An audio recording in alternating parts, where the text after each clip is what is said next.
Have you ever had life change so damn fast that you didn't even have the time to process what happened before everybody and their mama start asking you what you gonna do about it? Like, damn, can I figure out what the hell just happened first? Can I breathe? Can I be angry? Damn, can I cry a little bit? Can I sit here for 5 minutes without somebody asking me, so what's your plan? Because sometimes I don't know. And maybe you're listening to me right now and you didn't lose your job. Maybe your relationship ended. Maybe somebody walked out. Maybe your friendship fell apart. Maybe your money got a little funny. Maybe something you worked your ass off for didn't work out. Maybe somebody betrayed you.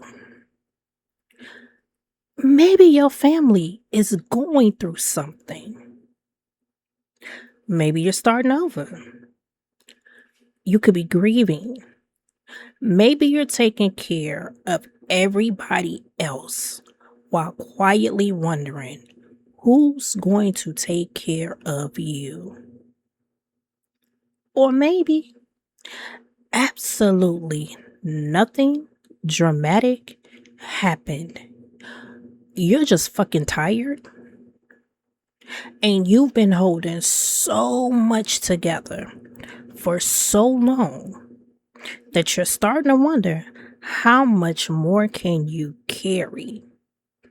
If any of that sounds familiar, come sit in the corner with your girl. Because tonight, we're talking about what happens when you're still living the story and you don't have the happy ending yet. Let's get to it.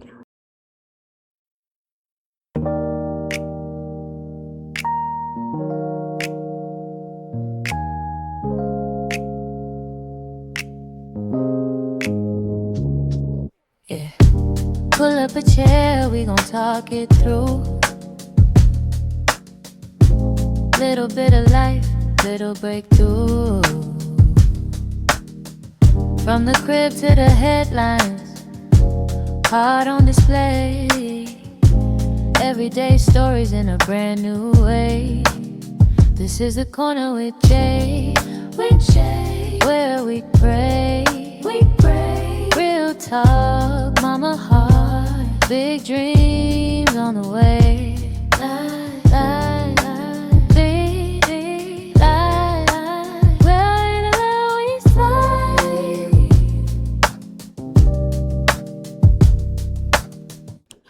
So, if you've been following my podcast, you know my curveball came July 30th, 2026. I lost my damn job. And no, I wasn't prepared for it. I didn't have 6 months of expenses sitting comfortably in savings. I didn't have some magical emergency fund waiting for me. I had bills, rent, a household, children, responsibilities. And suddenly the income I depended on wasn't there anymore. But here's why I'm telling you this.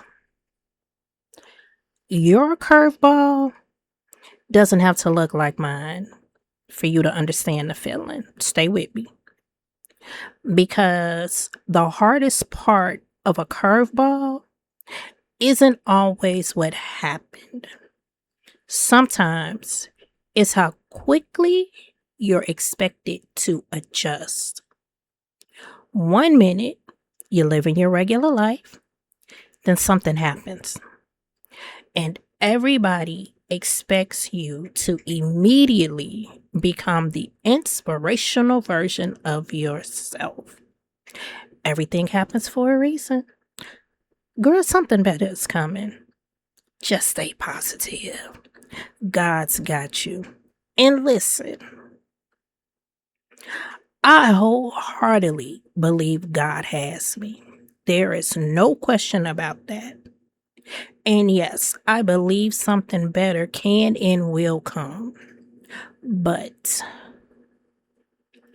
can we please stop acting like believing those things means I'm not allowed to say this shit hurts? Faith does not erase disappointment. Hope does not erase fear. Strength does not erase exhaustion. And being grateful, that doesn't mean you cannot be pissed off about what happened. Two things can exist at the same damn time. I can trust God, and I can still be scared. One of the strangest things about going through something difficult is discovering how many people suddenly become experts on your life. Everybody knows what you should do. Just get another job. Just leave him. Just move. Just start over. And just stop thinking about it. Pray about it. Just let it go. Baby, if it were that damn simple, don't you think I would have done it already? We have got to stop putting just in front of complicated situations because you don't know everything somebody has to consider. You don't know their finances, their children, their transportation, their responsibilities, their mental load, their support system, their schedule, their fears, their history, or their circumstances. You see one piece of somebody's life and suddenly think you've solved the whole damn puzzle. No, you haven't. Sometimes it's not that people are refusing to move forward. They're trying to figure out how to move forward without everything else falling apart. There's a difference. And now this one. Ooh. Nobody talks enough about how differently some people treat you when you are struggling. Y'all, please stay with me. Some people know how to be around you when you're doing well, when you're working, when you are creating, when you are smiling, when you're helping everybody, when you are available, when you are that strong friend, the dependable one. But let something happen to you. Suddenly, things start getting a little weird. Some people disappear. Some people get real quiet. Then you have some that become judgmental. And then there are those who just become nosy. And let me say this, some people see vulnerability and think that they have discovered an opening back into your life. Hell no. That's been one of the biggest lessons for your girl. Vulnerability is not weakness or stupidity. Just because I tell you I'm struggling does not equate to me being desperate in no way, shape, or form. It does not mean that my standards have disappeared. It doesn't mean that I'm suddenly available for whatever bullshit you are offering.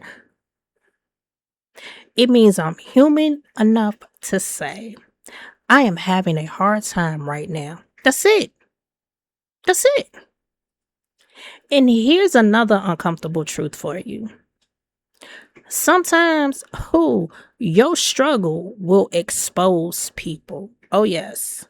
And not because you needed them to save you, but because you finally get to see who is capable of simply standing beside you when there's nothing in it for them. Now, this this has probably been one of my biggest frustrations because everybody doesn't have money to give. That's completely understandable. Everybody cannot financially support your businesses. Everybody is not in a position to loan money, right? And definitely everybody can't fix your situation. But I need people to understand support isn't always money. I'm going to repeat that. Support isn't always money. Sometimes support is, hey, I saw this job and I thought about you. I shared your business. Hey, I told somebody about your book. I sent your information to somebody looking for that type of service. Hey, I don't know what I should say, but I'm just checking on you. And sometimes simply telling somebody, I love you, you don't have to respond.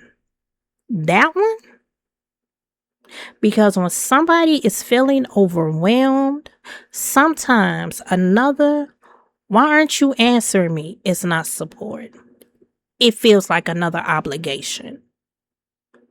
I mean, there have been days when I didn't want to answer anybody. Hell, there have been days when I didn't even want to be bothered with my damn self, okay? And that does not mean I don't love people. It means my emotional battery is sitting at about 2% and somebody stole my damn charger.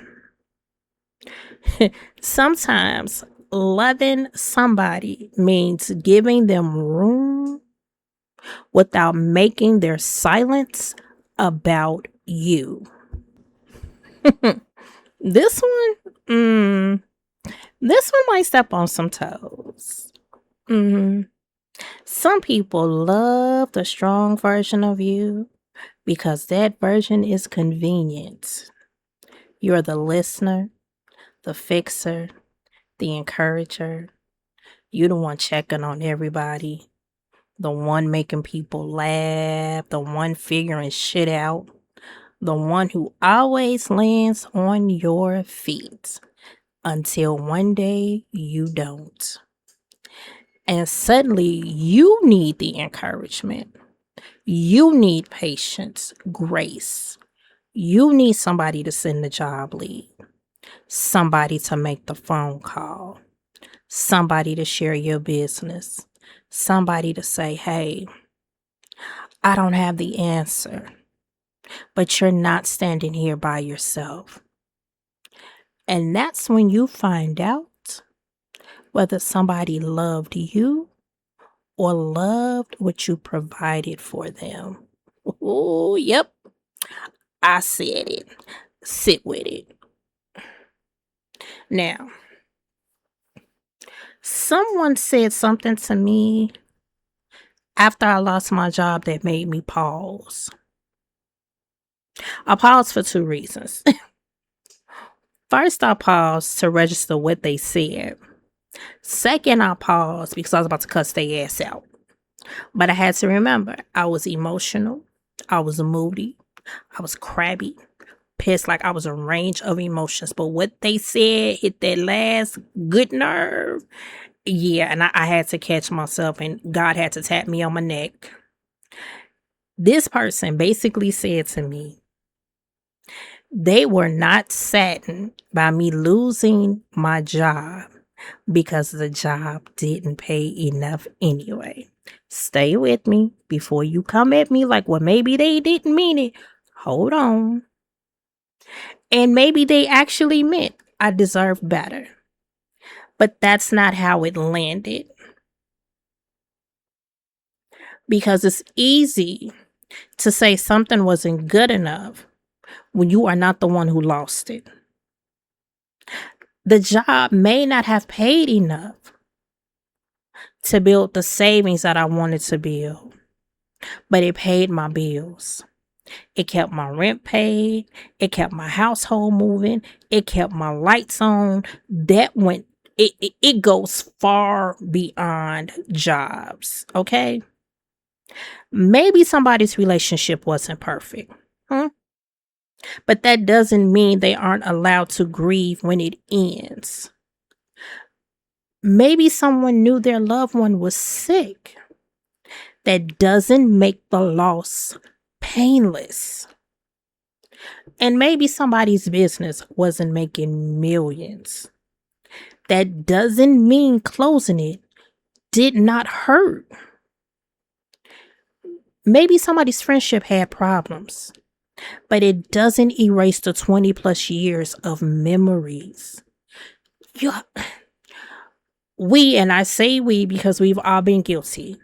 We have to stop deciding how much something should matter to somebody else because you're not the one who lost it. And while we're talking about assumptions, people will take one little piece of your life and write an entire damn Lifetime movie around it. They'll see where you live, who you're with, who you're not with, where your children are, what you're driving, what you're posting, what you're not posting. And suddenly, they've got a whole story figured out about you. Meanwhile, they don't know shit. There are decisions I've made as a mother that were made because I believe they were in the best interest of my children. There are things happen financially that people don't know. There are conversations happening privately that nobody is entitled to. There are sacrifices being made that will never become social media posts. And that's true for everybody listening. You don't owe the world every detail just so they will approve of the decisions that you are making. Sometimes you know the truth, and the people who actually matter know the truth. And that is enough. Now, I don't want y'all to think that I'm turning this into a people ain't shit podcast, okay? Because everybody hasn't disappeared. My circle, y'all, my circle has been circling. Yes, and I don't care if that's not a true word. I said it. And that deserves acknowledgement too. I've had people send me job leads, check on me, encourage me, listen to me vent, remind me of who the hell I am when I temporarily forget. And sometimes we spend so much energy talking about the people who disappointed us that we overlook the ones who are quietly showing up. So here's something I'm learning. Stop begging the wrong fucking people to support you long enough to notice the people who already are. I'm going to say that again. Stop begging the wrong fucking people to support you long enough to notice the people who already are. So when you play this, rewind that shit back as much as you need to embed that message into your head. Because that's a word for somebody today. Now, social media loves the comeback. People love the testimony. Everybody wants the, I just lost everything. And then, but nobody talks enough about the space between the loss and the comeback. The messy middle. Because that's exactly where your girl is right now. I'm in the messy middle. I don't have the inspirational ending for you. I don't. Nope. I can't tell you, ooh, I got this amazing job today.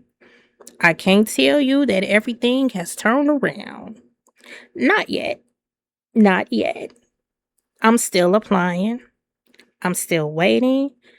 I'm still figuring this shit out day by day. I'm still creating, praying, worrying, believing, getting frustrated, laughing, crocheting, being a mother, being Jay. I'm in the middle of it right now. Hell, and maybe you are too. Maybe your story hasn't turned around yet. Maybe you're listening to this while you're still waiting for the answer. You're still waiting for the money, the opportunity, the healing, the clarity. Still trying to decide what comes next. Please hear me. You don't have to rush through the middle just so other people can feel comfortable with your story. You are allowed to still be trying to figure this mess out. All right, let me say this. And I know I've been a potty mouth for this segment, or this episode, but that's me. That's my vocabulary today because of what I'm dealing with. I gotta let it out. But hear me when I say I trust God. Let me be very, very clear on that because sometimes I'm scared as hell in this situation. But I don't think those two cancel each other out, right? Sometimes faith is waking up and doing what you can while having absolutely no idea how everything is going to work out. Sometimes faith is sending another application after the last 10 went nowhere. Sometimes faith is promoting the business again after the last post got 3 likes and crickets. Sometimes faith is just getting out of bed. Sometimes faith is crying and praying. And that was me the other day. Over here with the ugly cry. But hands up to God and just praying to come through. Sometimes faith sounds less like I know everything is going to work out and more like God, look, I don't know what you're doing right now, but I'm trusting you. And that's where I am. And you're going to hear me say this on a lot of podcast episodes, especially when it's dealing with life, motherhood, healing, mental health. You got to trust. And I don't know what he's doing,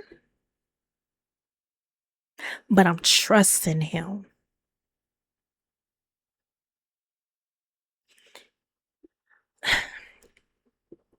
If you're listening to this while life is currently beating your ass a little bit, I want you to know something. You don't need to have the ending yet. You don't need to have the 5-year plan. You do not need to pretend that you're okay. Someone once told me, and I love her wholeheartedly for this, it is okay not to be okay.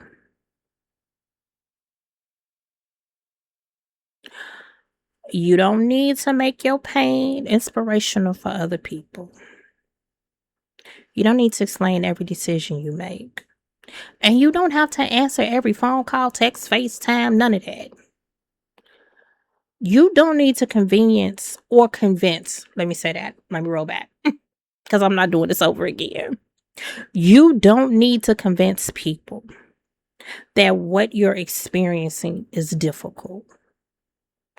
And you damn sure don't need permission to feel what you're feeling. Be angry. Be disappointed. Cry. pray, journal, crochet, go for a drive, turn on your music, turn your phone off, sit quietly, talk to somebody you trust. Do whatever you need to do that will help you get through the day without convincing yourself that today is forever. Because that's what I'm reminding myself too. This is where I am, but it is not where I'm staying. July 30th threw me a curveball. And yeah, it's an episode. Go back a few when see the curveball came through. And maybe life threw you one too. And maybe none of us know exactly where the ball is going to land. But we are still here. Still standing, still trying, still creating, still loving, still believing, still becoming. And sometimes that's enough. I'm Jay. This has been The Corner with Jay. And if you spent this entire episode saying, damn, I felt that, then this episode was for you. I'm laughing, y'all. My daughter tiptoeing by me because she's trying not to make noise. Until next time, please protect your peace. Give yourself some damn grace. And remember, the messy middle is still a part of the story. Until next time, y'all, meet me right back here in the corner.